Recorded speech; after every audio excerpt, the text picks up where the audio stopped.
મારા લગ્ન 3 વર્ષ પહેલાં થઈ ગયા હતા। મારા શરીરની અંદર ખૂબ જ તંદુરસ્તી હતી, પરંતુ ઘરનું કામ પૂરું કર્યા પછી મારો સમય ટીવી જોવામાં પસાર થતો હતો। મારા પતિ પોતાના કામ માટે વધારે બહાર રહેતા હતા। તે મુંબઈમાં હીરા બજારમાં ધંધો કરતા હતા। તે મહિને 1-2 દિવસ માટે ઘરે આવતા।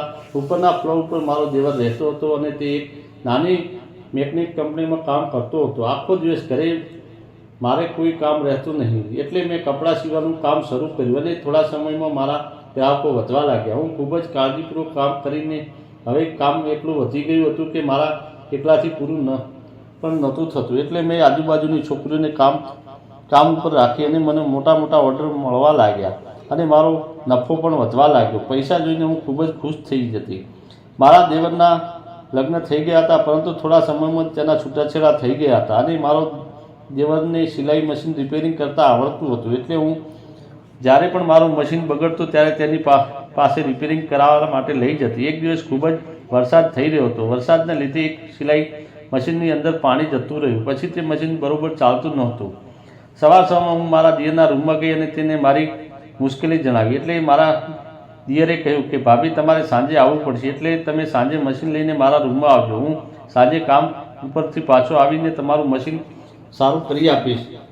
મેં તેને કહ્યું, રાત્રે શું કામ? તો તેણે મને કહ્યું કે અને હસતા પોતાની ગાડી લઈને જતો રહ્યો। જતાં તેણે મને એટલું કહ્યું કે તમારા મશીનમાં કાટ લાગી ગયો છે, એટલે મશીનની અંદર તેલ નાખવું પડશે। હું ત્યાંથી પાછી આવી ગઈ। હું વિચારવા લાગી કે જ્યારે પણ કોઈ મશીન ખરાબ થઈ જતું તો હું તેની પાસે જતી, તો તેણે મશીન મને દિવસે રિપેરિંગ કરી દેતા, પરંતુ આજે તેને મને રાત્રે શા માટે બોલાવ્યું? મને કોઈ પણ સમજાયું રહ્યું ન હતું કે મારા દિયરના દિમાગમાં શું ચાલી રહ્યું છે।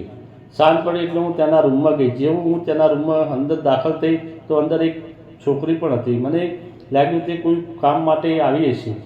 તે મને જોઈને ચાલી ગઈ। મારા દિયરે મને કહ્યું, ભાભી તમે બેસો, હું તેલ લઈને આવું છું, કારણ કે તમારી મશીનની અંદર કાટ લાગી ગયો છે અને જ્યારે સુધી તેમાં તેલ નહીં નાખવામાં આવે ત્યાં સુધી તે ચાલશે નહીં। અને એટલું કહીને તેણે મને પેડો ખાવા માટે આપ્યો અને મને કંઈ સમજમાં આવી રહ્યું ન હતું। મેં પૂછ્યું, આ પેડો તમે મને કઈ ખુશીની અંદર આપો છો?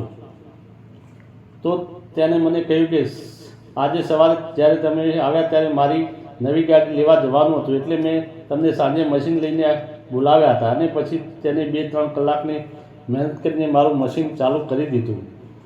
મેં તેનો આભાર માન્યો અને હું મશીન લઈને જવા માટે તૈયાર થઈ ગઈ। ત્યારે અચાનક મારા એરિયાની લાઇટ જતી રહી, તો તેણે કહ્યું, ભાભી, સિલાઈ મશીન તો હવે ચાલુ થઈ ગયું છે, પણ જો તમારી ઈચ્છા હોય તો હું તમારી ફટફટી પણ રિપેરિંગ કરી આપું। આટલું કહીને તેને પોતાનો હાથ લંબાવ્યો। વરસાદને લીધે મોસમની અંદર ખૂબ જ ઠંડક આવી ગઈ હતી, એટલે મને મારે ફટફટી પણ રિપેરિંગ કરાવી હતી, એટલે પણ ખૂબ જ અવાજ આવ્યો।